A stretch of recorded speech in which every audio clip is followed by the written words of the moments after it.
Oh, Hello, everybody. Welcome to Trine Days Roundtable 42. The Return of the Prince of Peace, America as the Last Empire. I am Adam Finnegan, and I will be moderating today.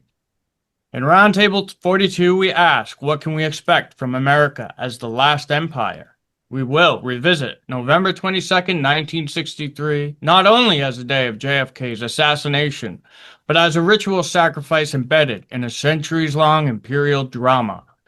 That same date marks the Masonic Day of Revenge, rooted in the 1307 Papal Bull that led to the destruction of the Knights Templar. It also commemorates the 1583 beheading of JFK's ancestor, the last Fitzgerald Earl of Desmond, a foundational act that helped inaugurate the British Empire under Queen Elizabeth I and her mystical advisor, Dr. John Dee. There is a philosophical crisis buried deep within the Christian West in the sacred nature of imperialism itself. From its inception, the crisis was shaped by a profound schism between two early Christian factions, the Gentile followers of St. Paul and the Jewish believers who saw Christ as the Messiah. The ancient divide echoes to the forces that brought JFK to Dallas and the end-time prophecies symbolized by the date November 22nd, 1963. As we trace these ritual and mystical echoes across the ages, we ask, was JFK's death a chosen role in a drama older than America itself? Join us for Roundtable 42 as we lay out how the circuit that started November 22nd, 1307 will be completed with the return of the Prince. But before that, I'd like to introduce our host, publisher, Chris Milligan. Thank you, Adam, and thank you everybody for spending some time with us. You could have. There's a lot of other things people can do, as we all know. I And can't send you a link. I'll send you the email. You have to scroll down, register. The moment you put in your name and your email, okay, then you you will need be to able to click on a link and go get it. It just started. Okay. Oh, thank you, Barbara. Okay. So it was, I don't know, maybe 5-6 years ago. I got a call from Paul and Liz, and they were talking about this book, and so we put that one out, and they, we kept talking, and I said, there's something here with the Fitzgerald saga, okay, that is very relevant to today about what we're going through. And as the years have rolled by, we have gotten deeper and deeper into the Fitzgerald saga and the America saga because, we live here today. Okay. There's been a bunch of people that have lived before us. Okay. And there's this march of history that, that moves us forward, hopefully to a better place where, we treat our brothers and sisters like our brothers and sisters. Now, generally I start off, and I'm going to start off again today with one of JFK's speeches because, well, they're very, very good for one thing. Okay. And this is, he got elected in in November of 1960, and then took his office in January of 1961. And before he did that, he went to the State House in Boston and had did a speech on January 9th. And so I'm just going to start off here. For 14 years, I have placed my confidence in the citizens of Massachusetts, and they have generally responded by placing their confidence in me. Now, on the Friday after next, I am to assume new and broader responsibilities, but I am not here to bid farewell to Massachusetts. For 43 years, whether I was in London, Washington, the South Pacific, or elsewhere, this has been my home. And God willing, whenever I serve, this shall remain my home. It was here my grandparents were born.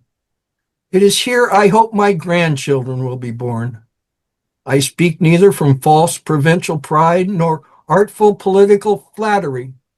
For no man about to enter high office in this country can ever be unmindful of the contributions this state has made to our national greatness. Its leaders have shaped our destiny long before the great republic was born. Its principles have guided our footsteps in time of crisis as well as in time of calm. Its democratic institutions, including this historic body, have served as beacon lights for other nations as well as our sister states. For what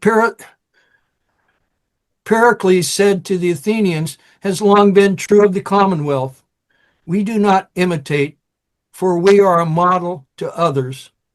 And so it is that I carry with me from this state to that high and lonely office to which I now succeed, more than fond memories of firm friendships, the enduring qualities of Massachusetts, the common threads woven by the pilgrim and the Puritan, and the fisherman and the farmer, the Yankee and the immigrant, will not be and could not be forgotten in this nation's executive mansion.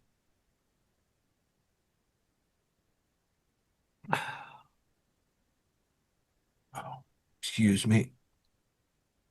We must always, but I have been guided by the standard John Winthrop set before his shipmates on the flagship Arabella 331 years ago, as they too faced the task of building a new government on the perilous frontier. We must always consider, he said, that we shall be as a city upon a hill. The eyes of all people are upon us. Today, the eyes of all people are truly upon us, and our governments, in every branch, at every level, national, state, and local, must be a city upon a hill, constructed and inhabited by men aware of their great trust and their great responsibilities. For we are setting out upon a voyage in 1961 that no less hazardous than the one undertaken by the Arabella in 1630. We are committing ourselves to the task of statecraft no less awesome than the governing of the Massachusetts Bay Colony, beset as it was then by terror without and disorder within. History will not judge our endeavors, and government cannot be selected merely on the basis of color or creed or even party affiliation.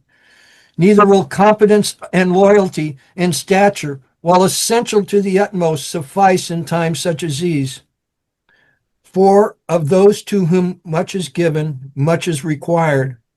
And when at some future date the high court of history sits in judgment on each one of us, recording whether in our brief span of service we fulfilled our responsibility to the state, our successes or failure in whatever office we may hold will be measured by the answers to 4 questions. First,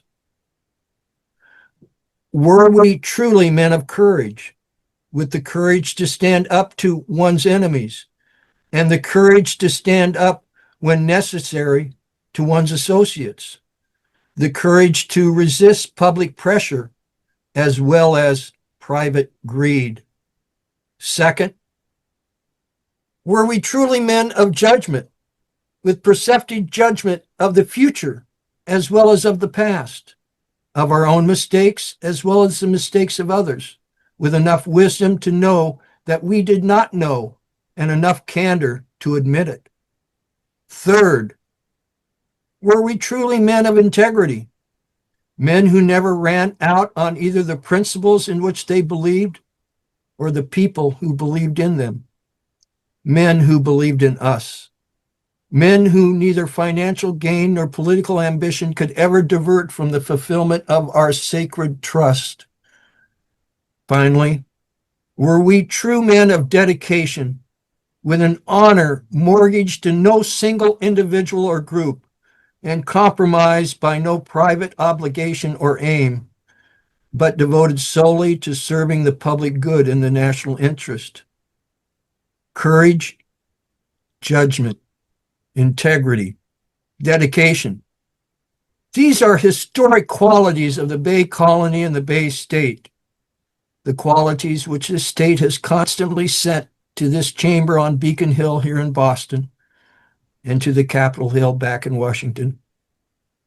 And these are the qualities which, With God's help, this son of Massachusetts hopes will characterize our government's conduct in the 4 stormy years that lie ahead. Humbly, I ask his help in that undertaking, but aware that on earth his will is worked by men. I ask for your help and your prayers as I embark on this new and solemn journey. Again, words of wisdom, and we're still talking to people from Massachusetts here. Both Adam and Paul and Liz still live there. Onwards. Onwards. Thank you, Chris. Thank you. And we'll take it away, Paul. Take it away, Paul. Yes. Oh.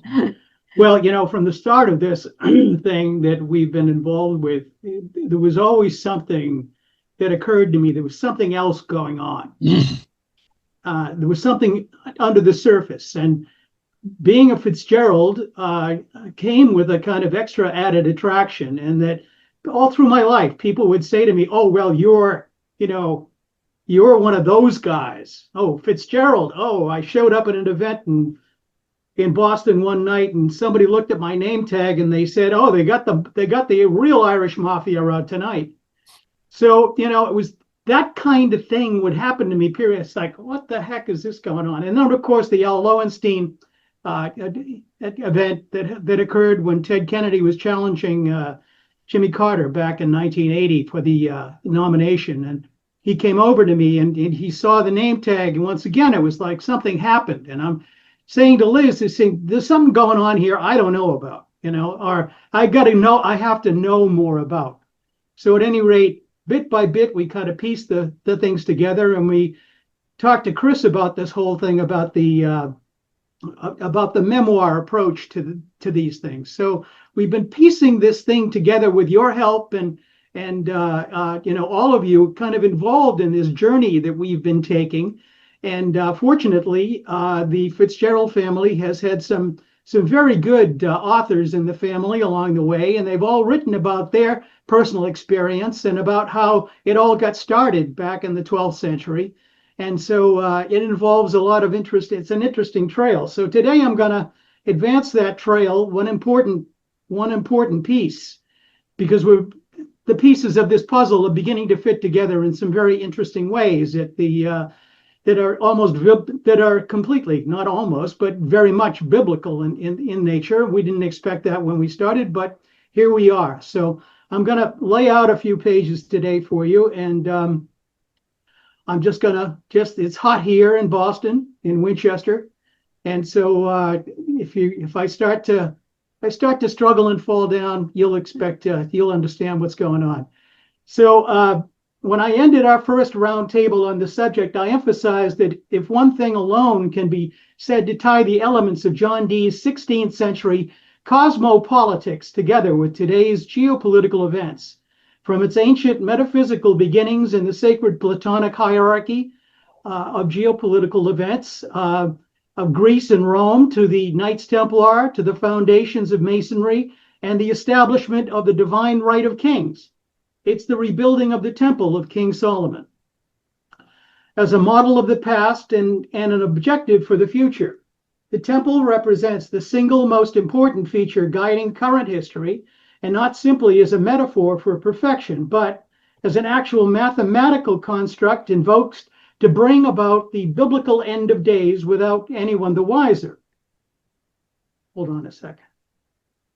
As described in the book City of Revelation by John Michel, the notion of the temple as the place of union between cosmic and terrestrial forces has been held by all people. To the Babylonians, their house of God, and to the Greeks, the rock at Delphi represented the creation center. To the Jews, however, has fallen the honorable charge of preserving their living tradition into the present time, so that the image of the Temple of Jerusalem restored has become accepted in the language of symbolism throughout a great part of the world as representing the eternal aspiration of the mystics, to witness the return of the prophetic spirit and the consequent appearance of a revealed world order necessary for the establishment of a human civilization. It was this dream that inspired the early Christian Gnostics, Hermetic societies, the Knights Templar, and the Order of St. John, the medieval Kabbalists, and the magicians. The first aim of the Freemasons was the restoration of the temple, the key to the secrets of the lost primeval harmony, the ancient dream of the divine order translated to earth, and the foundation myth of colonial America. So in our opinion, if you possess the ability to create a mathematical model to guide humanity from the fall of man in the Garden of Eden back to the mythical golden age of peace and security, then it would all begin in the mind of God with the sacred measurements of the Temple of King Solomon. And if that were the case, how then would you go about achieving something as grand and complex? Early on in our combined adventures in Afghanistan and family research, we'd hit upon certain names and numbers that kept turning up without any connection to what we were looking for.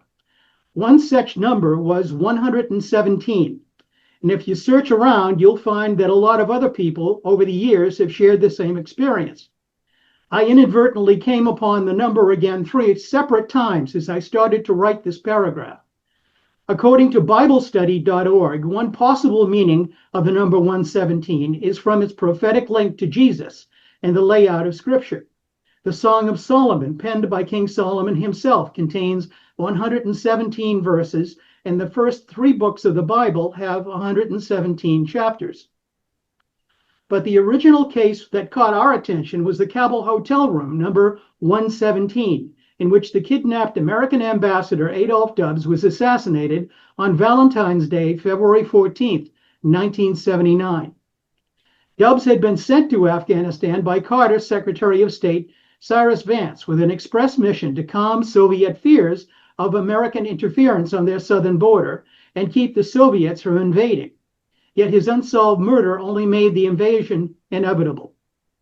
Already aware of the ritual elements surrounding the November 22nd JFK assassination and its Masonic association with the Knights Templar as a day of revenge, we focused on the number 117 as a possible signal of some kind. But not until I found the following passage on creating cipher codes did it become clear what that signal might have been. It reads, quote, "When constructing a code that is designed to be deciphered without a decoder guide, a cryptographer will use extremes as pointers to show us the structure of the code. Tools such as the longest, shortest, and repetition serve to draw attention. In keeping with this theory, we notice that the shortest chapter in the Bible, Psalm 117, is also placed at the exact center. It contains exactly 33 words, which by no coincidence is the number of years in Christ's life, the number of generations from Adam to David, and the number of degrees in Freemasonry. On counting sets of 33 chapters from the beginning of the Bible, we find that the 9th set lands on 1 Kings 6, 9 sets of 33 chapters, one backwards from Psalm 117. We find that the 9th set lands on 1 Kings 7.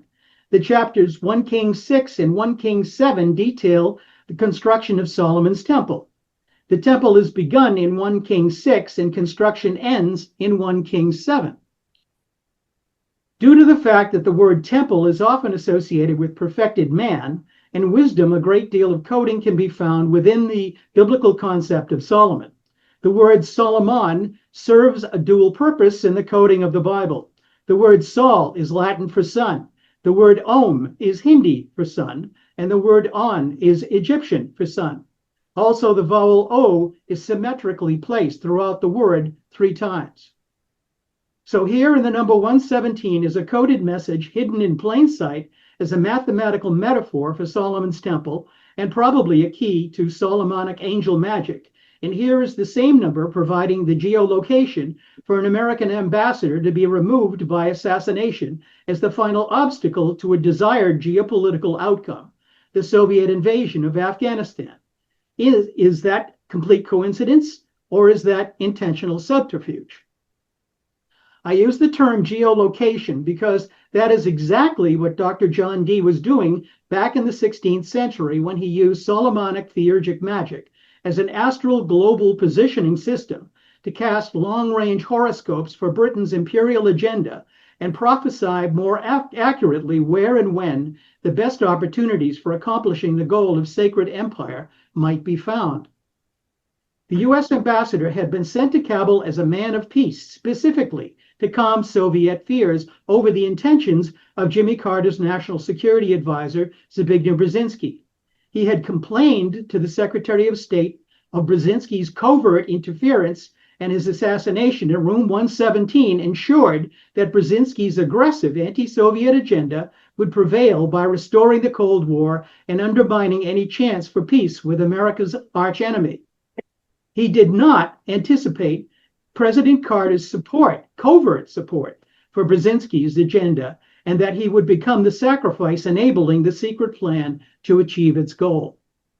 The Soviet invasion 10 months later resulted in a major shift in the U.S.-Soviet relationship, away from détente and arms control that furthered the threat of nuclear war. In addition to killing diplomatic relations, it opened a Pandora's box of hostile strategic objectives that had been waiting in the wings, and especially one that fulfilled the long-standing British imperial agenda by occupying the Middle East with American troops.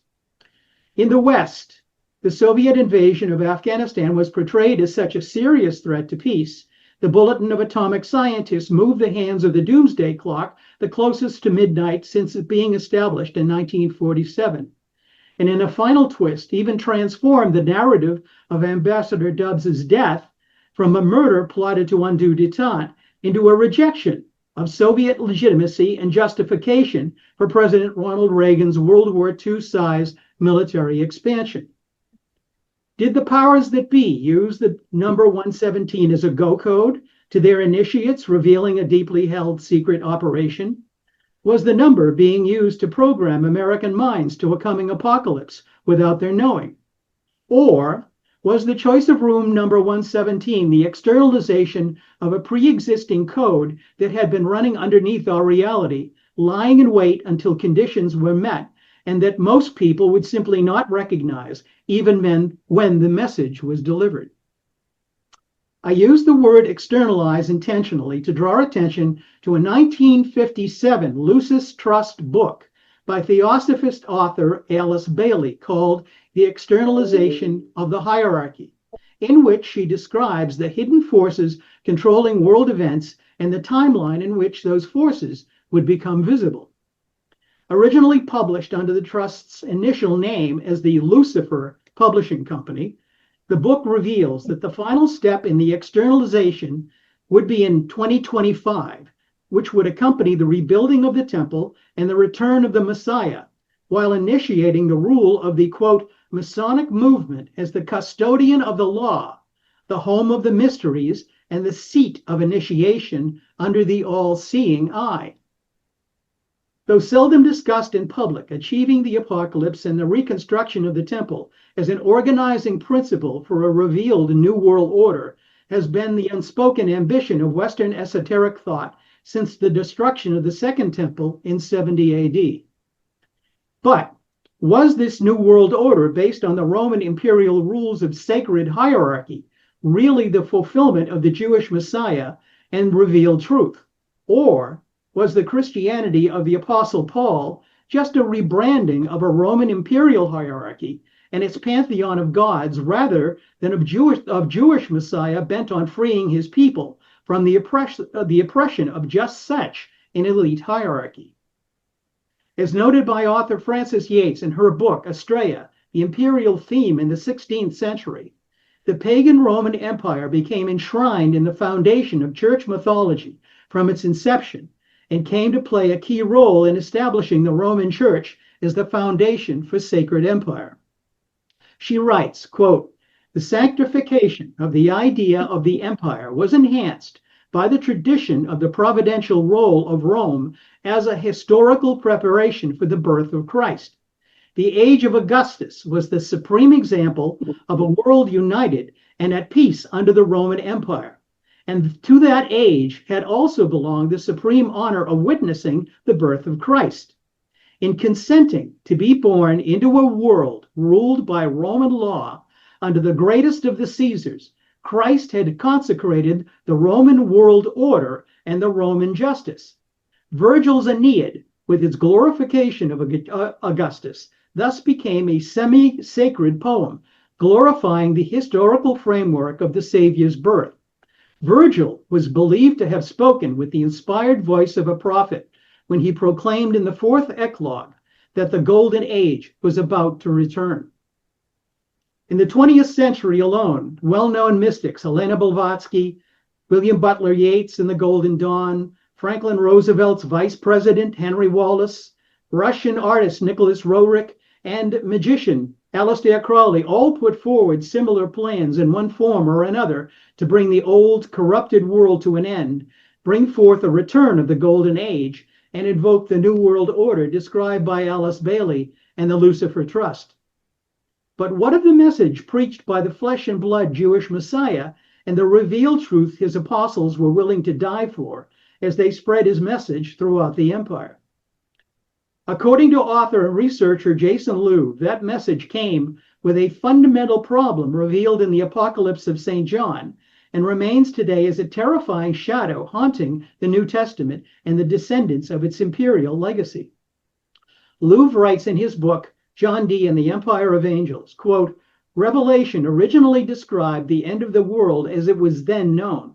It was written from the perspective of the Jews who had accepted Christ as the Jewish Messiah, not Paul's converts to the new religion of Christianity, drawn from the pagans of Greece, Rome, and North Africa. The book is a visionary prophecy of the final war of the much tormented Jewish followers of Christ against the evil of not only Nero's Rome, but also Paul's non-Jewish converts to Christianity. For us, this distinction between the original Jewish followers of Jesus and St. Paul's pagan converts to Christianity, stripped of its connection to Judaism, was important but had never attracted our attention. But when we ran the idea up against the arrival of the Fitzgerald family to Ireland in 1170, a year we have been told was chosen to commemorate the 1,000-year anniversary of the destruction of the Second Temple, and how they'd so quickly embraced Irish ways and culture, we realized they must have found something in Celtic Christianity that set them on a different course from Rome and prepared them for the Christ-like sacrifices that were to come. As described in his book, Celtic Christianity, a sacred tradition of vision and hope, Benedictine monk Timothy Joyce writes, quote, the Celtic Church developed in its own unique way, absorbing most of its pagan antecedents. The relation to Rome and the larger universal church emerges as an issue, especially for those who see the Celtic Church as something distinct from the Church of Rome. On the continent, many Celts had embraced much of Roman culture without much resistance after Roman imperialism had spread its way northward. But most significantly, the planned Roman invasion of Ireland never took place. The Irish were never part of the Roman Empire. As far as the Roman Church was concerned, the Celtic Church developed in its own distinct way. Some of the theological problems that beset Rome never impinged on the Celtic Church. St. Augustine, for example, had come to the sect from the sect of Manichaeism. This group held a dualistic view of reality, believing in a cosmic split of light and darkness. Material beings, including the human body, and sexuality took on an aura of evil which never entered the Celtic Christian Church. This early church was influenced significantly by the Eastern Christian churches of Asia Minor that had retained a strong connection to its Jewish roots. Through trade, there were even direct contacts with the East. Knowledge of the churches of both Jerusalem and Constantinople was widespread. The reorganization of the Roman Empire into a Roman imperial church after the conversion of Emperor Constantine in 312 CE overwhelmed much of what had originally been a prophesied Jewish end-of-days movement on the verge of its apocalypse. Factional struggles dominated the early Christians as the Jewish Messiah was transformed by the Apostle Paul from a human king into a divinity of the imperial Roman Church with a mission of universal conquest. The crowning in Rome of the Frankish king Charlemagne as Holy Roman Emperor in the year 800 completed the connection.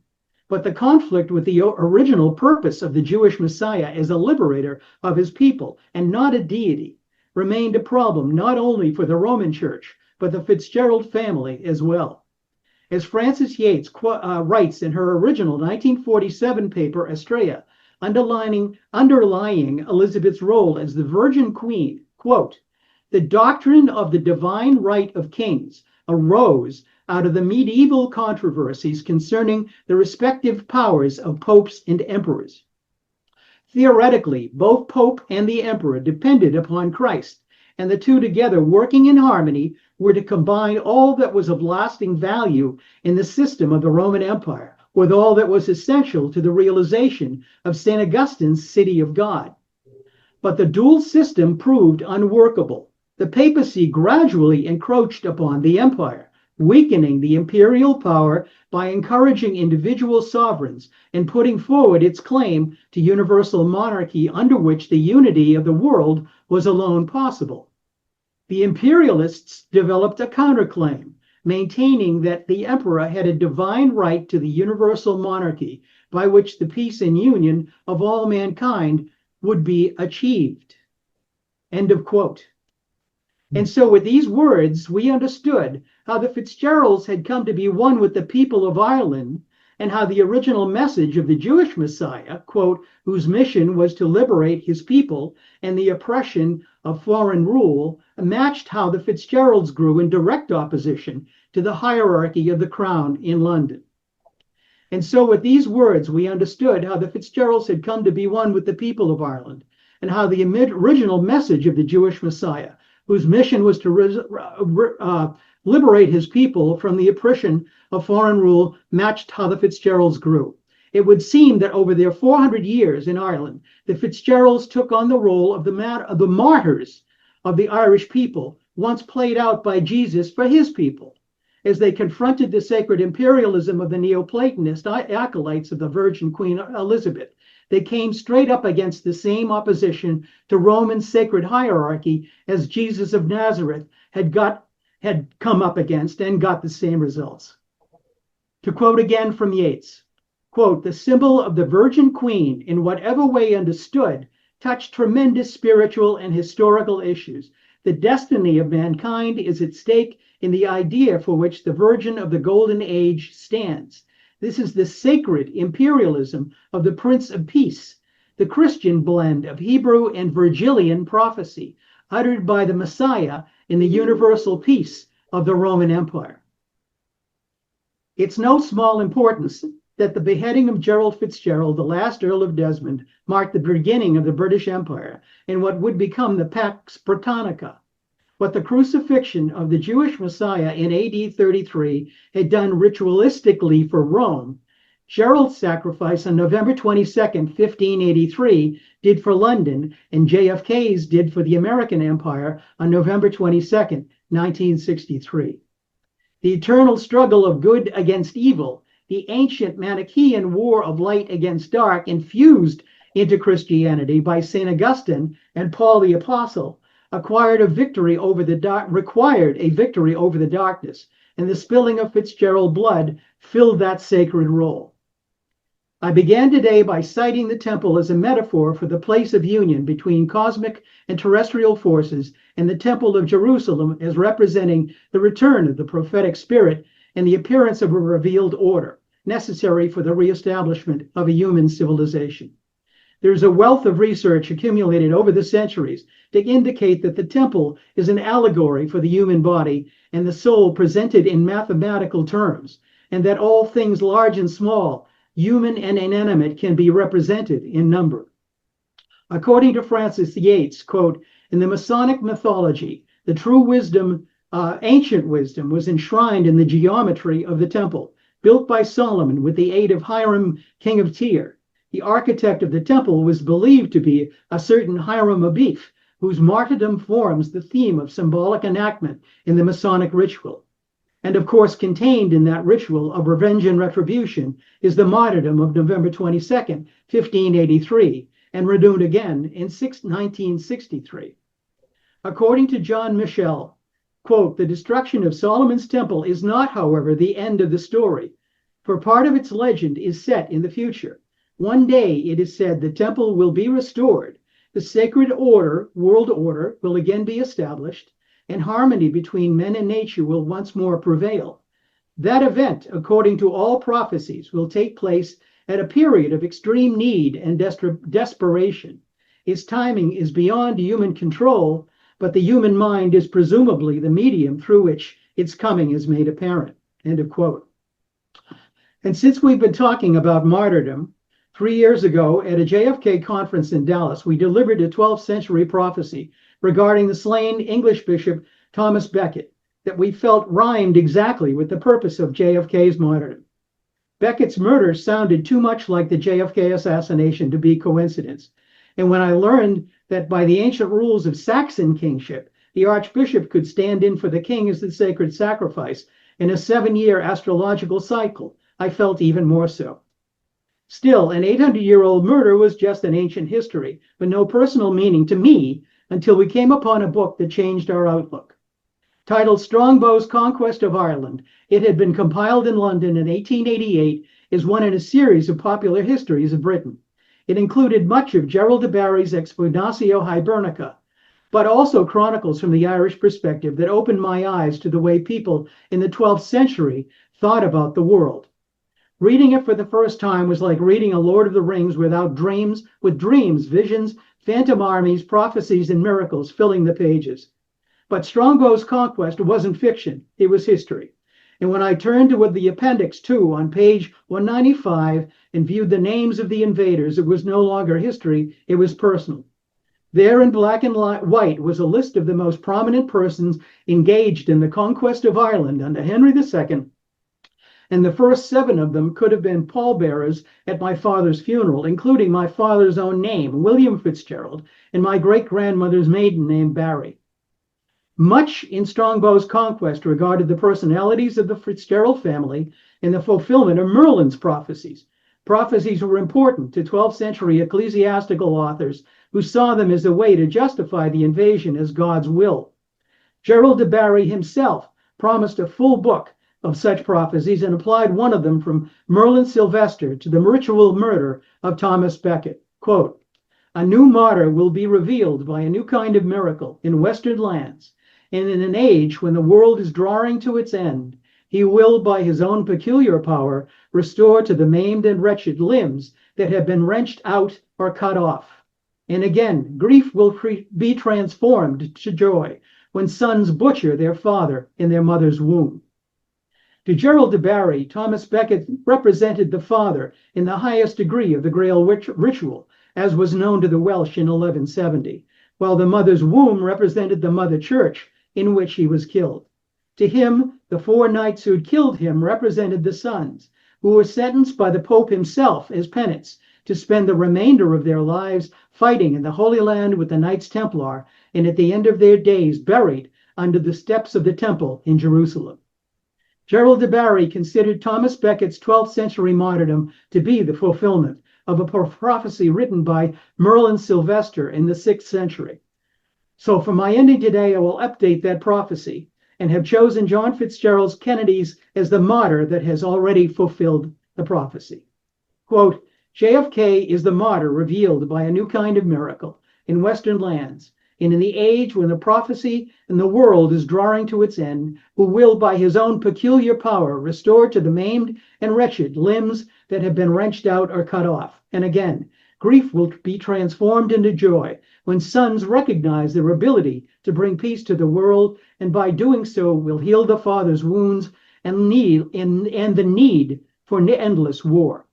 The West will enjoy what was formerly the prerogative of the East, and at the setting of the sun, while the sun rises in its setting, while its light seems to be quenched and extinguished, the daylight illumines with a new brightness the mists of the Western land, and at the closing age of the world, orators will come from the East, and principled men will worship the footsteps of a new martyr in the lands that lie on the western borders of the ocean." The last Earl of Desmond was slain in 1583 while fighting to the bitter end for Irish sovereignty. Even with that lasting blow to the cause, the affection for the Fitzgerald family continued to grow.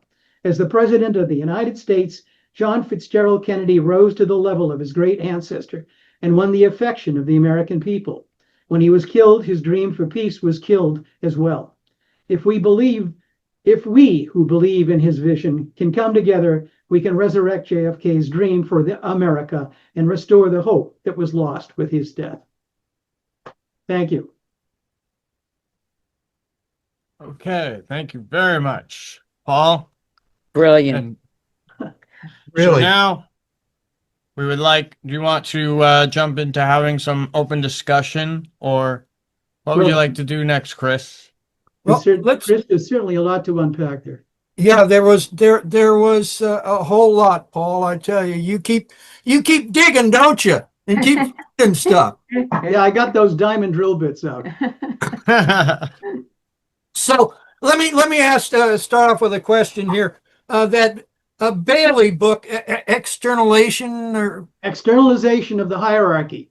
okay. Predicted. It was published by the Lucifer Trust, 1947 originally, and then it was republished in 1971, I think. Wasn't it called was it called the Lucis Trust at one point too? Yes, That's called- what it is now. That's what it is now. It was. Oh, okay, so it was Yeah. Lucifer It first. was originally the Lucifer Yeah. Trust, Yeah, Yeah. the okay. Lucifer Publishing Company, guess and And then it- they changed it to Lucis. they Yeah, changed right. it to Lucis. Then Right. it's actually they have an office at the Yeah, United Nations. Nations, right. Yeah. Yeah. Oh, and really? just to make the point, just if you didn't hear this, the year this is all supposed to happen is 2025, according Right. to this. Right. So we're in it right now. Yes. We're in the storm, the hurricane. Yeah, we're in the middle of it, Yeah. of the externalization Right. of the We're in the hierarchy. eye of the hurricane. Yeah, really. And boy, is it happening. Yeah. Yeah, I can feel it. Read it, and there's so many things in there, and she basically predicts that 2025, the Masonry will the Masons had built the Temple of Solomon to begin with, and that was the origin of the externalization of Masonry as an operative, not operative Masons, but as speculative Masons, in order to basically run the show behind the scenes and construct the society around the world. So, I mean, we've done these Zooms with some of Chris's authors, and that have talked about all these things that they have seen, in the geometrically, all of these constructions, these squares, and Templar issues, and geometric configurations that completely are Masonic in origin, Well, all throughout the United States, as an example. I mean, Right. that's the whole point about the assassination of JFK. This is an outdoor temple that is so complete that you can apply all of these ideas of a ritual sacrifice throughout the entire event. So this is obviously part of what we're trying to do, is bring these pieces together that are unique to trailing it from John Fitzgerald Kennedy's legacy alone.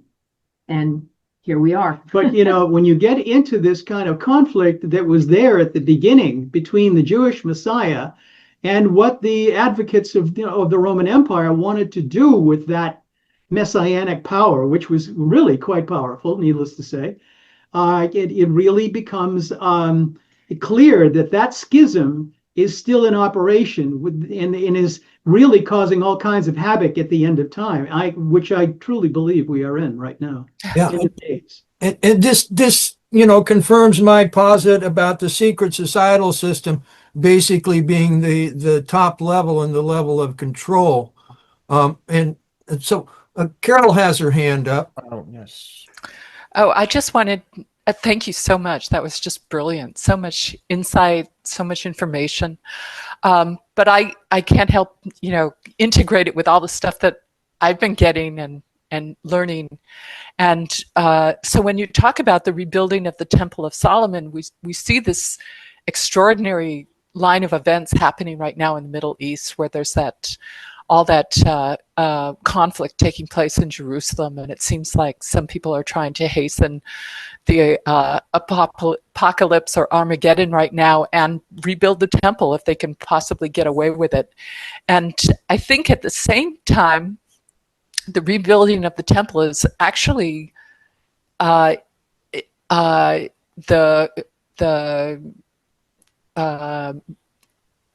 human beings finding their spiritual strength and coming back from that place of losing so much over the ages. And I think Christ said so many times that you will be better than me. You will be, and I think there is a spiritual awakening and people are developing all sorts of abilities right now. So that is going on I think on a spiritual level. Mhm. And I think in the larger scheme of things, when you talk about human civilization, I've been taking a class lately on spiritual technologies for galactic civilizations, and it seems like we are at this point where human civilization is actually coming into contact with galactic civilizations, and there is this drama being played out, and that the Earth is actually like a stage where many civilizations are coming together and they're working out all sorts of karma, and we're in this. There's the short cycles and the long cycles, and the cosmic cycles, and we're at like a really turning point in the larger cosmic cycle of things. So it dovetails so perfectly with all the research that you have found. So I want to thank you so much for your insights. Thank you, Yeah, Carol. well, That's great. I want to make a quick point to it, just Sure. advance from what you just said, that the actual process I think that we are dealing with is, and this is what goes back to realizing that the original Messiah in Jesus was a human being. And that is really important to understand. And this human being scared the empire. And that's what this kind of power is about. And when you approach an empire willing to say, hey, if you're going to kill me, you're going to kill me. I don't care. You can't buy me. You can't fake me. You can't change me. And that's the point about the real power. And that's why the sacred sacrifice now has to be understood as the only way that this imperial intensity, it's like I describe it like a heroin addiction. Okay, you become addicted to imperial thinking. It really is a dangerous like drug. Okay, and you covet what doesn't want you. So what these sacred sacrifices actually represent is this creature's effort within this person to literally absorb them, which is, I think, what we have lived through. Okay, and it's understanding that's the whole Well, nature. it is kind of like the struggle between eros and agape. I mean, the two kinds of love. And the fact is that, you ultimately, there is a place for the selfish nature of eros. I mean, that's just part of what it's part of what the process of learning is. It's a phase that you go through. You're not the same person, or you shouldn't be the same person at 31 years old that you were when you were 12. You take those ideas. I remember one of the Hollywood moguls said that I'm the same person I was when I was 7. I just know more. Well, that's not exactly the idea behind it.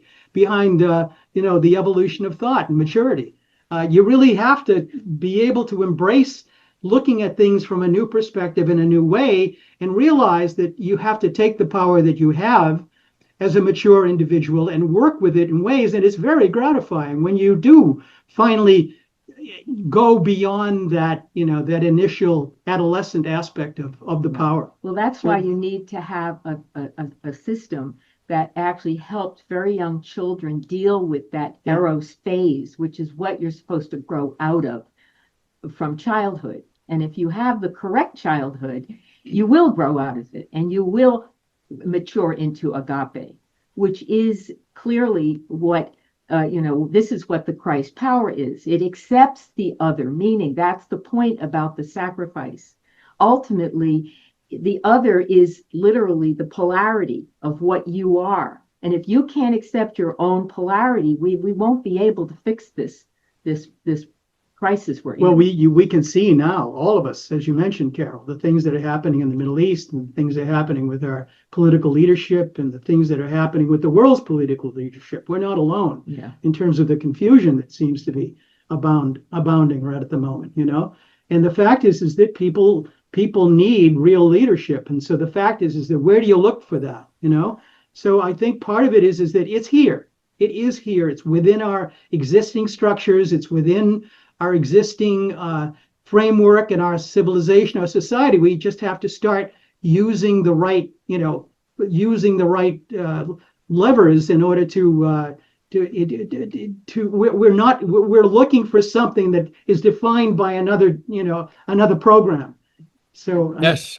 So I'm just going to come in right here and say that we had an excellent conversation at the last time we met, right? Liz and me, you and Chris were talking about the Messiah and the role of the Messiah, and how like I was telling you, he was saying, I and my Father are one. I'm living the divine law. Like I'm living in line with the divine law and becoming like an example for people to follow as a human being with a message, a divine message in line with that, and got the blessing of God. And Bruce has his hand up, so I'd like to bring him in here. Bruce? Hi. Of the 117, Paul, those instances, you mentioned, I think the Fitzgerald's going to Ireland in 1170, and that was another 117 to me. Yeah, that's something. And there's also the 1000th anniversary of the collapse of the temple. Yes, as you mentioned. And Jesus and Gerald in, I think, 1583, and John F. Kennedy in 1963, having the courage, Liz, as you described, you could try to kill me. I'm going to be, loving anyway. And they are inspiring, like Patrick Henry was inspiring in 1775, give me liberty or give me death. Mm-hmm. Can you talk about their sacrifices inspiring us to dare to live that true to the highest ideals we need to be true to, of loving each other as ourselves and as our brothers and sisters?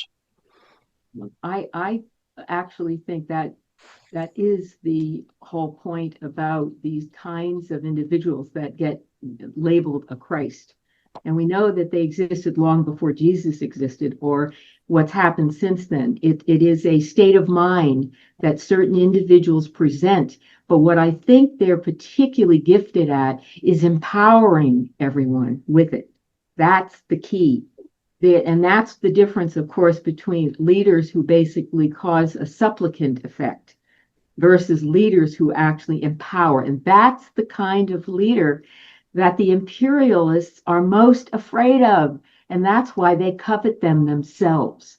They literally, need to almost, I wouldn't be surprised if they wanted to eat them, literally, cannibalism, I mean, that in that primitive state of mind, and completely consumed by in the imperial disease of thought.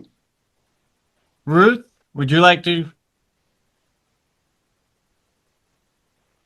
Hi. How are you doing? I'm really good. This was so brilliant. And, you are weaving at the root systems of the fragmentation that has been sustained. I really think it's from the time of the Trojan Wars. It goes way, way back.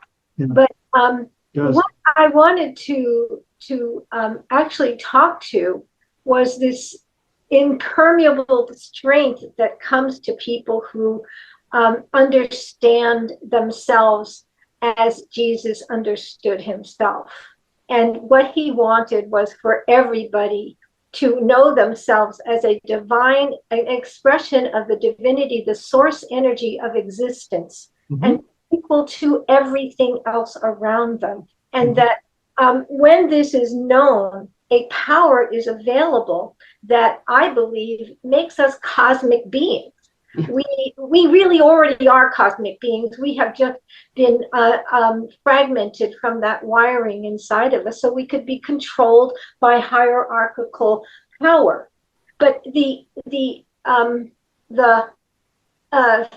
healing is so available. It's so who we really are. It takes healing the schism between giving domination to our thinking mind as being the source of knowing and what we have to know, to beginning to get into the quantum whole system of our whole energy field and understand how to become that which we know is the truth of who we are energetically, as a feeling vibration, because we are vibration. The whole universe is vibration, and that what agape is the understanding of the matrix of love that's holding all our cells, holding every planet in its place, holding all universes in its place. Love is agape, is that matrix, and we have it inside of us. And when we align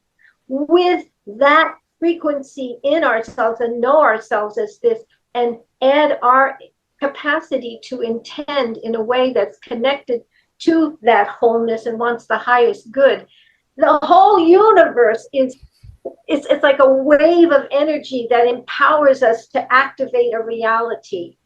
And that is what we've been kept away from. And that's what you're uncovering, is that fragment, that historical, and it's been so insidious and so brilliant the way they have understood how to just create these little adjustments inside of our psychic system, our energy body, to unplug us from this power that is available in one breath.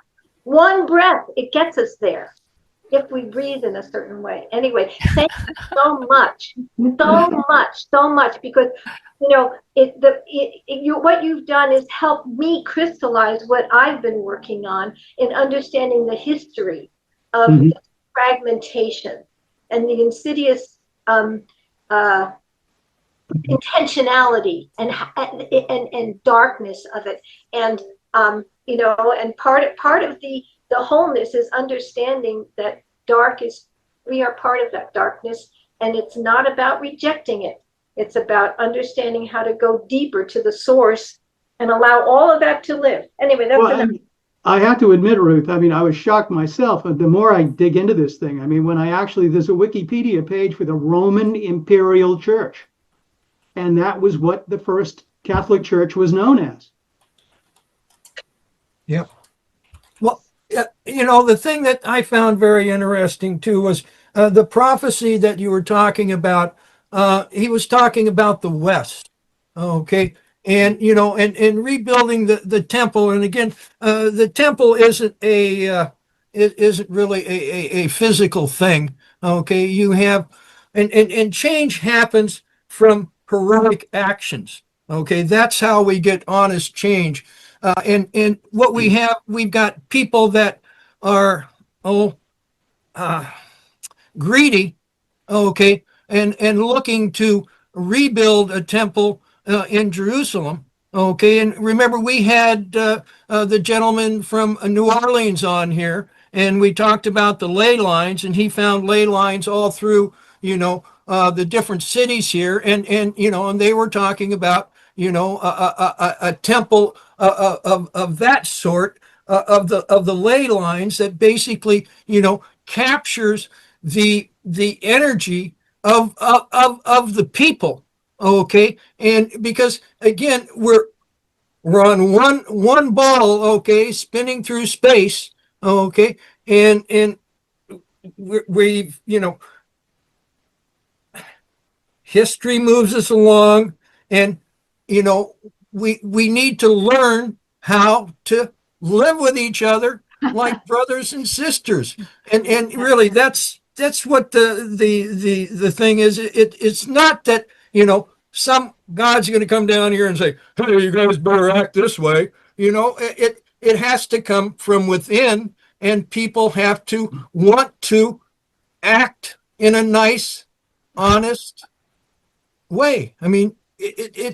it's really quite simple, and it's been explained to us, I don't know how many times, okay? But there are political people, okay, who want to take advantage of people and do their dirty. So again, and we were talking a little bit about the secret societies and the Masons, and one thing that my understanding has found is that some of these secret societies, they started here, they started there, with particular purposes, but their main operation is to control us, control our future, and control our children. And so they after a while, they, sometimes they would oppose each other, but after a while they says, wait a minute, our main enemy is the people. Okay. And we have been subjected to very strong technological means and psychological means of control, psychological warfare. So, I would like now is the time for all good people to come to the aid of their country. Right. Yeah, Well, I would indeed. I'd like to, add to what you just said, Chris, that what we're doing here right now is proving that it doesn't matter what they've tried to do. That's why we're talking about what we can do. And we want to spread the word, spread the good word. We want to get the message out that, that the sense of powerlessness that people feel is because they are good and they are afraid because of the abundant use of violence and the power to hurt people, to scare them. Well, you got to realize that's the tricks. That's all they have. And the more people who actually can project, you're not going to win me over with that. I will be won over, but it won't be won over by trying to scare me. Okay? That I really, really accept you as a person, but I ain't going to accept you as an overlord over me. And I think that's the delicate balance we're dealing with, where, as I said about the nature of what we're dealing with is actually, consider the fact that the Christ has a dark alter ego. And actually, according to Rudolf Steiner, his name is not the Antichrist, it's Sorat. Okay. And he controls, actually, according to Steiner, he controls basically through Ahriman and Lucifer. Okay. The energy field of the warmth of Lucifer and the hardness of Ahriman, the mechanist. All right. But when you really understand, if that's the alter ego of Christ, doesn't there have to be some acceptance that Christ has of this other part of his own nature? You see, and I think that there has been like the idea of pacifism, for instance, is one of the ideas. You have to give up the idea of any kind of violence 100%. And people always end up in a nightmare. Well, what if somebody attacks me? I'm supposed to just take it. And it ends up, going no place. All right. And that's one of the reasons why we called JFK. He is a warrior for peace. He's still a warrior, but he's a warrior for peace, because we are coming out of a very violent experience. You can't, it's like if you were on heavy duty heroin and you tried to quit in one day, you could kill yourself. All right. This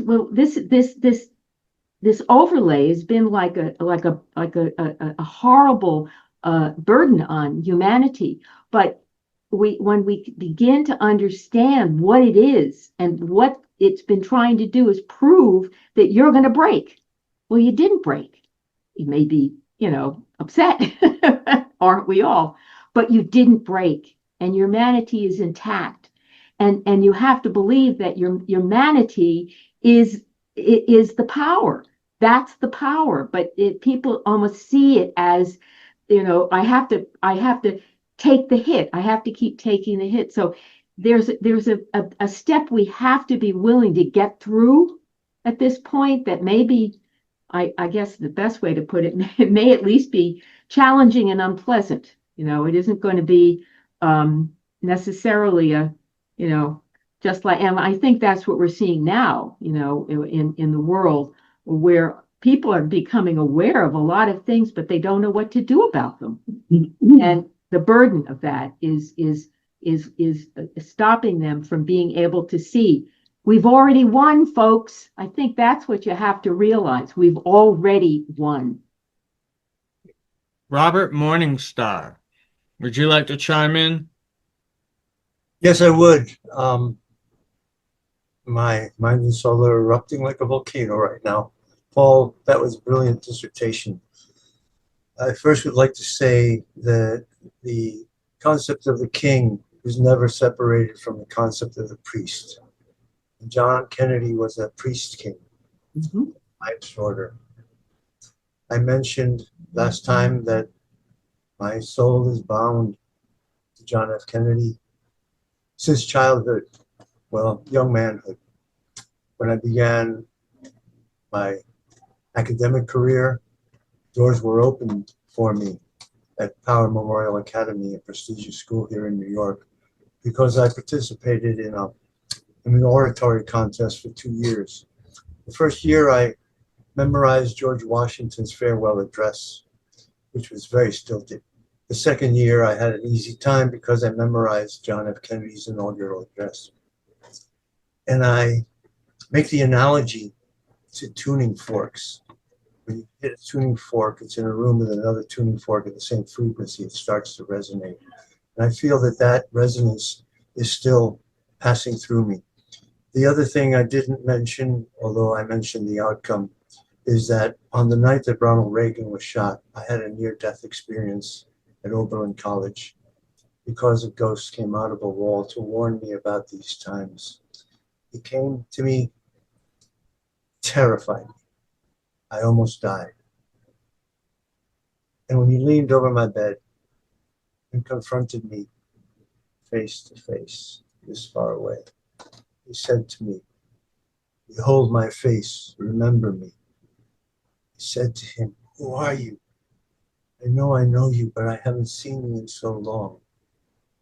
And then he said the same sentence again, but it wasn't like a request as it was the first time. This was a command.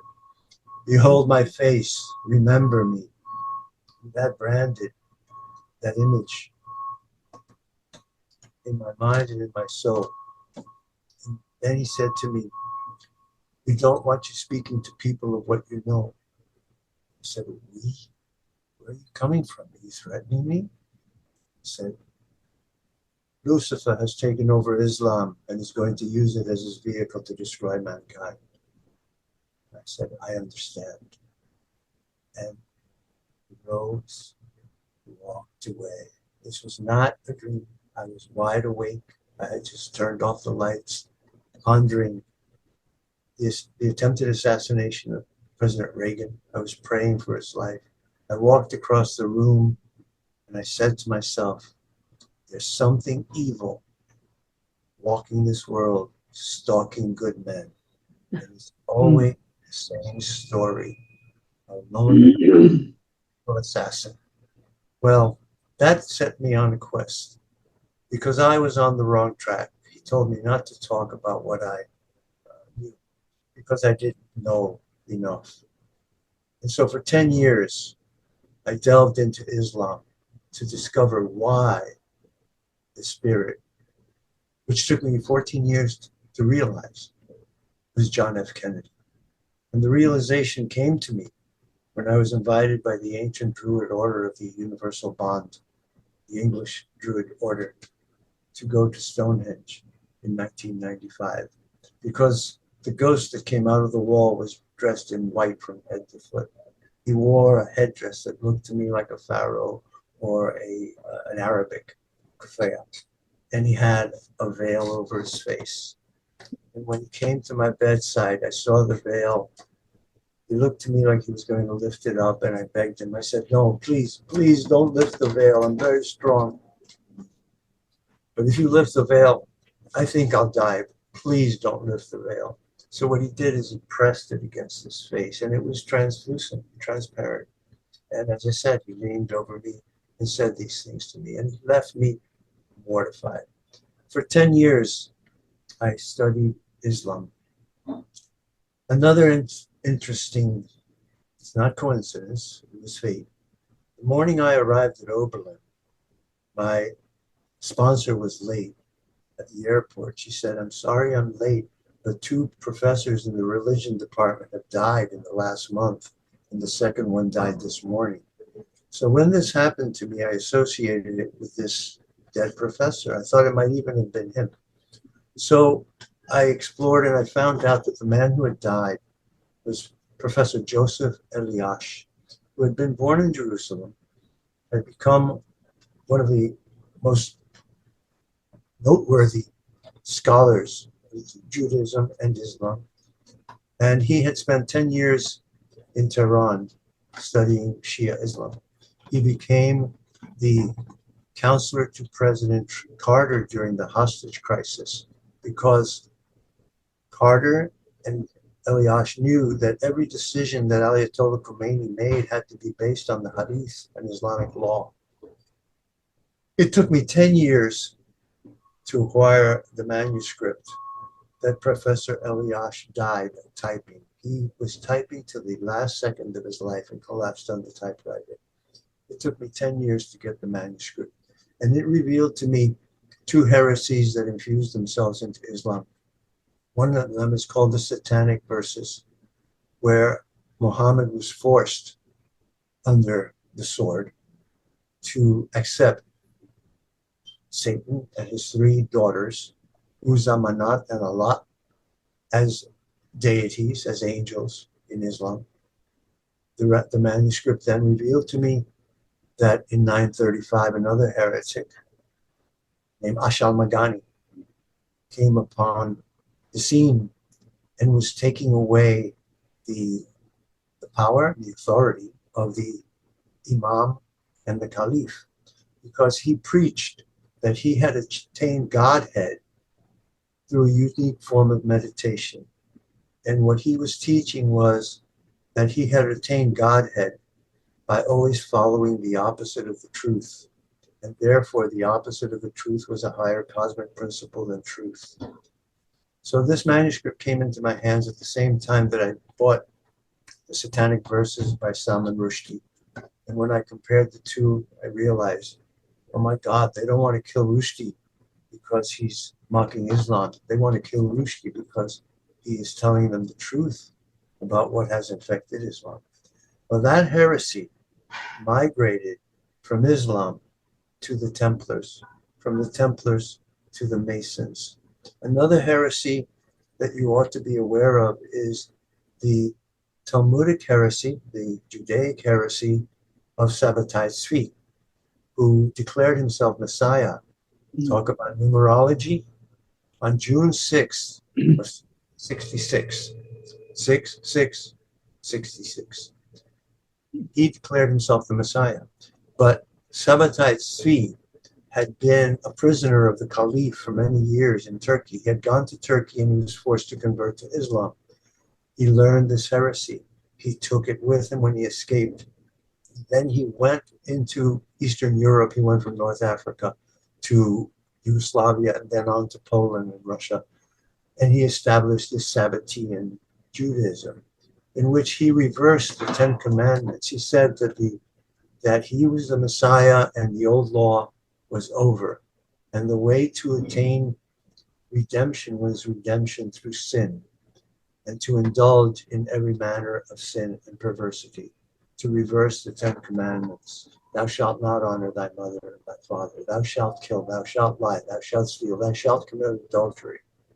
And that, 100 years later, after Sabbatai Tzvi, Jacob Frank, another Jewish rabbi, came up and said, I'm the reincarnation of Sabbatai Tzvi. And he got a large following. The Rothschilds funded Jacob Frank and convinced Jacob Frank with 5,000 of his followers to convert to Catholicism. And that's how this evil strain of Luciferism infused itself into Catholicism. And now all the major religions have been captured. And one of the most heinous heresies prevalent today is Christian Zionism. There is no reconciliation of Christianity and Zionism, just as there is no reconcilable merger of Christianity and Islam, which was the heresy of the last pope. I called him Pope Francis the Mullah because he was kowtowing to Islam. But let me just say this. It is important for us to retain our Irish Christian beliefs and not to be seduced into thinking that the building of the temple in Jerusalem is going to be a good thing. The temple to the Messiah that they want to build is the temple of the Antichrist. Their plan, as it is unfolding all around the world right now with mass migration and the perversion of children, is to destroy Western civilization. So that is the message that came to me. And that message came to me from the spirit of John F. Kennedy, who came out of the grave on the day that Ronald Reagan was shot, because his kinsmen, Ronald Reagan and John F. Kennedy, were descendants of the old High Kings of Ireland. And it's been a bloodline feud between two strains. The Messiah of the Jews involves two aspects, the Messiah Yosef and the Messiah David. And they dare to say that the things that they are doing are to force the hand of God to send back the Messiah. Who would dare to say in Luciferic pride that they can force the hand of God? And that is what we're facing. I'll leave it at that for now. I have more, as I said, I'm erupting like a volcano, but let us not forget that John F. was a priest. I would like to make one acknowledgement, Robert, about what you just mentioned about the Christian Zionist issue. I think that is critically important because one of the most tragic outcomes of the separation of the Jewish component to the early creation of the early Christianity was this unfortunate idea that the Jews became the Christ killers, which is absolutely not true, but it stuck. And we know that that's part of what the Christian Zionists, and not all of them, but some of the branches of the Christian Zionists have really picked up on that. And I think that, this is one of the real tragic aspects of when you begin to understand, that the outrage that many people feel within their own communities, no matter what they do. And I have heard this from a number of, Jewish friends who are very practicing Jewish friends who have brought this up, because I've discussed what we've been working on and what we've discovered. And the relief that they feel when I say this was a complete fraud, that the Jews, the way it's been framed and set up historically has given the impression that the Jews deserted Jesus. They didn't. They did not desert him. It was the high priest that worked directly with Rome. So these are the kinds of issues that we have to begin. And I think, truthfully, this is what Revelation is. The true stories of everything has to come through, but it has to come through with the purpose of alleviating the suffering and the pain. And that there's a level at which, forgiveness is going to have to be major in major supply, because a lot of people have acted out of not being heard, and then they begin a cycle of bad behavior because of not being heard. So we've got to have a lot of recognition of that. Yes, one of the things I point out to my Christian Zionist friends, and they really are dear friends, but they're being misguided. Jesus never said the word Yahweh. He never advocated the worship of Yahweh. He always spoke about Abba, my Father in heaven. And he condemned the God of the Pharisees. He told the Pharisees explicitly, he said, what kind of a father would give you snakes when you ask for bread? And then he confronted the Pharisees directly and he said to them, I am from above, you are from below. If you love the Father, you would love me. But you don't love me because you are of your father the devil, and the lusts of your father you will do.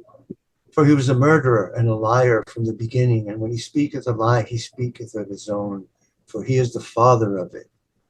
There is no reconciliation between Christianity and Zionism. Zionism is a political ideology that hijacked real Judaism.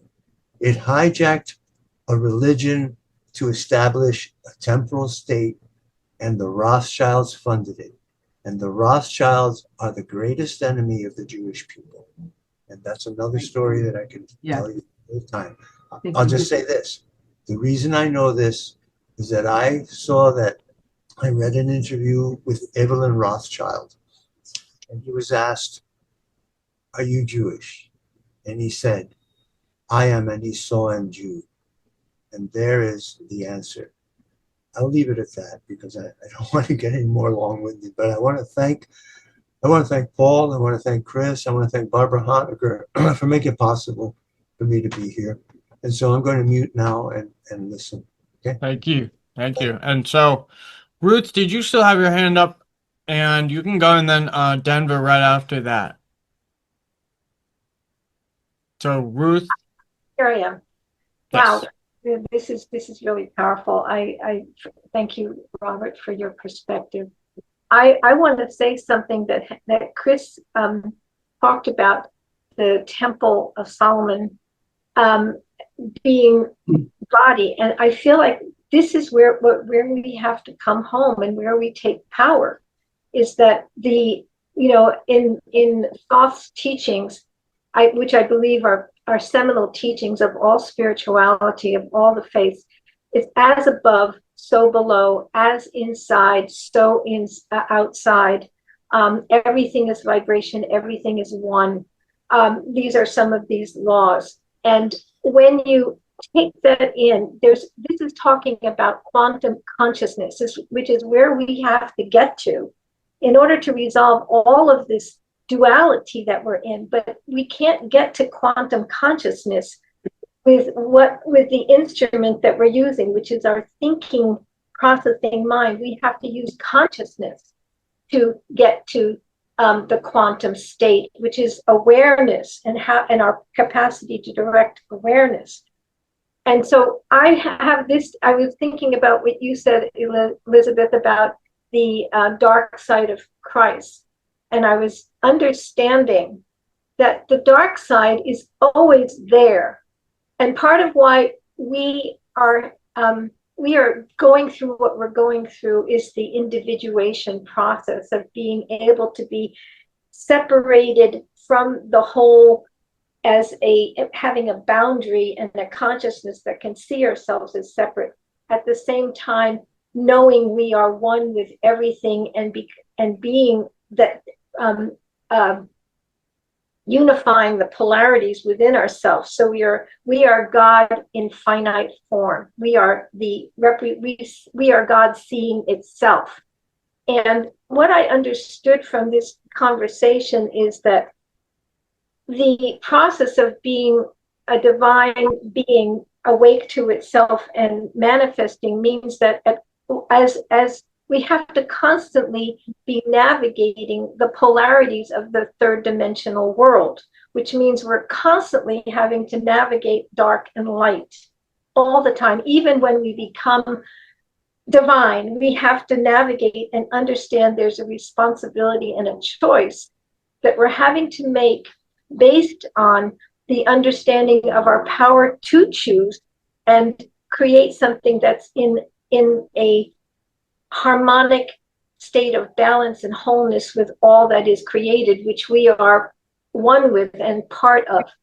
So I just want to say that because I feel like that's what we're having to navigate so that we can begin to create from the power of our capacity to intention and vibrate our whole being in a quantum way.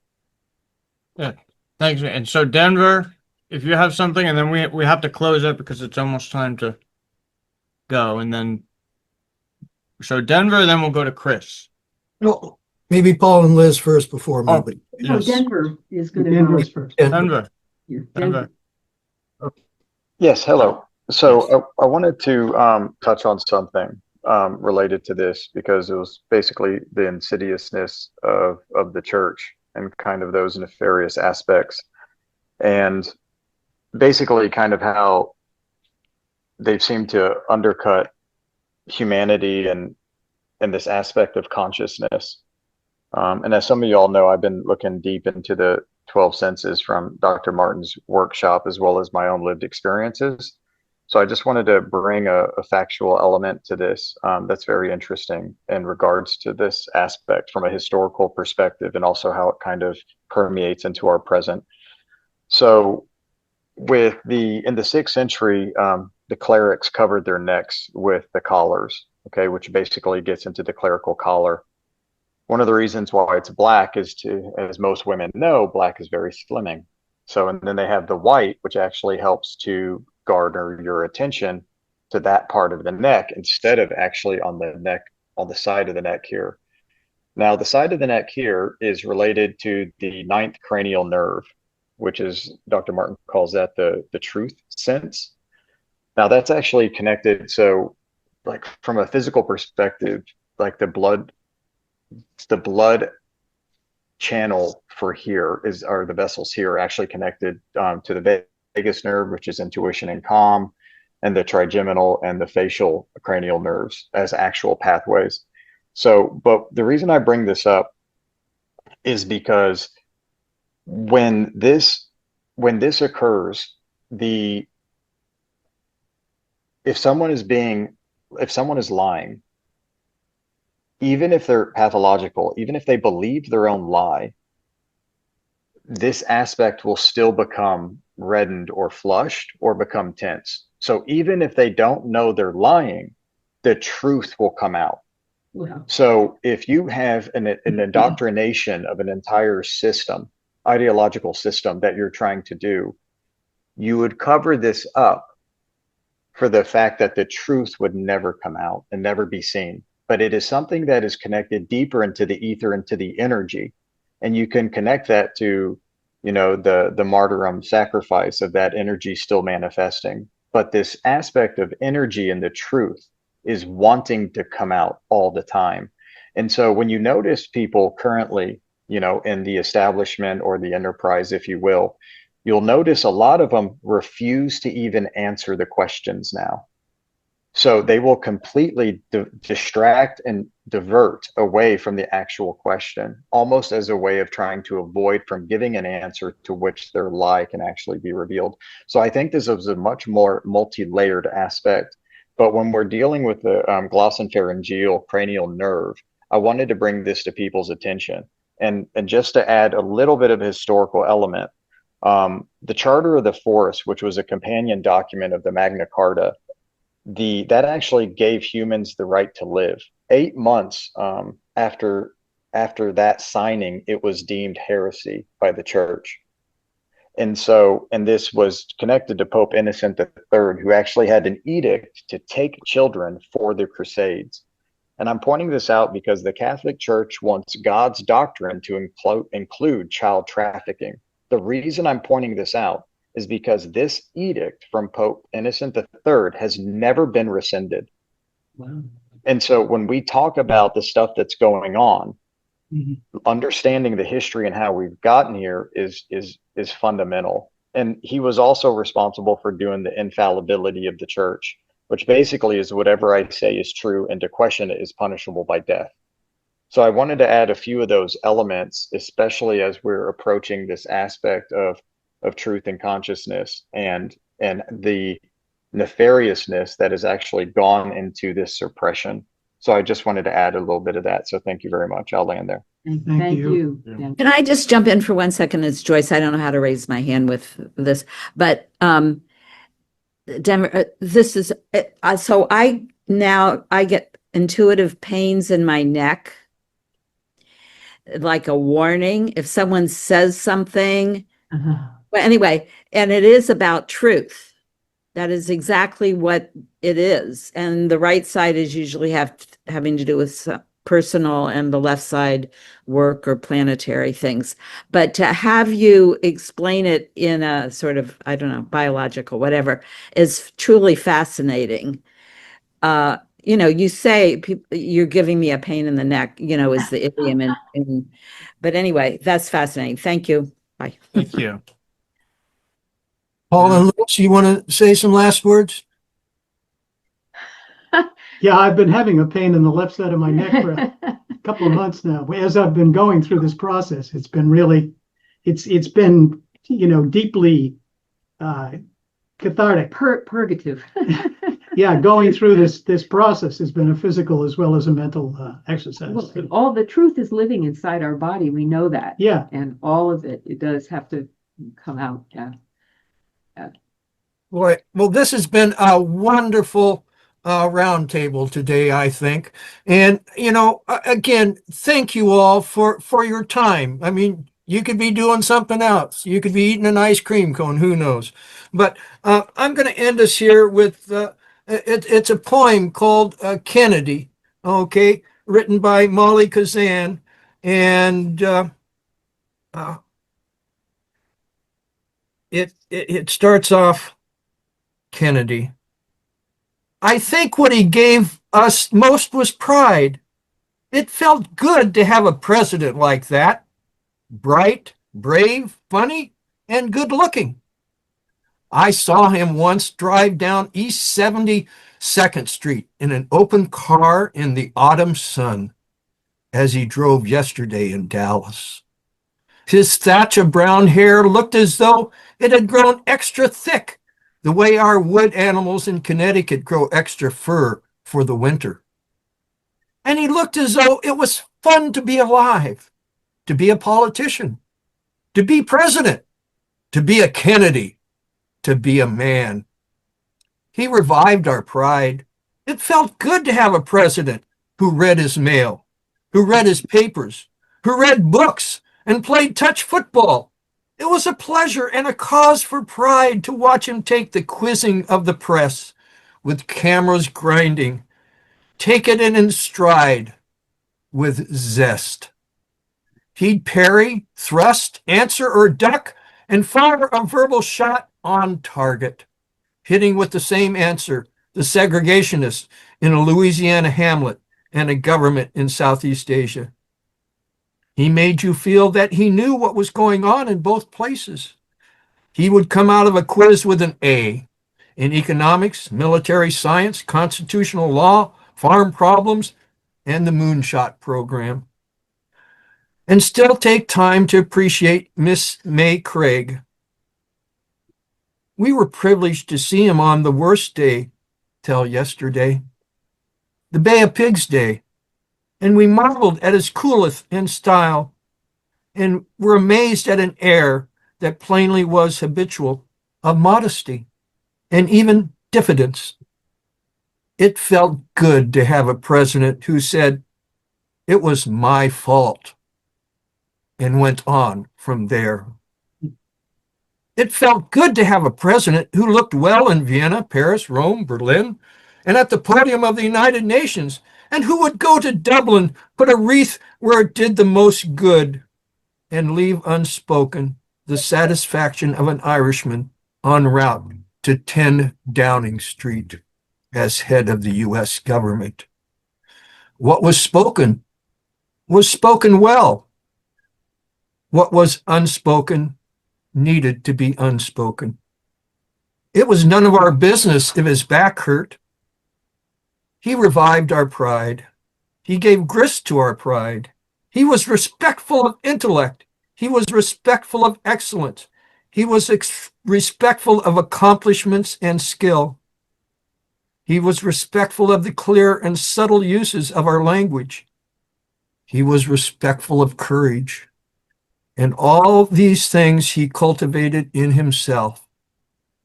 He was respectful of our heritage. He is now a part of it. He affirmed our future. Our future is more hopeful because of his work. Because our future is not safe nor sure. He kept telling us that. This is a very dangerous and uncertain world. I quote, he said that yesterday. He respected facts. And we must now live with the fact of his murder.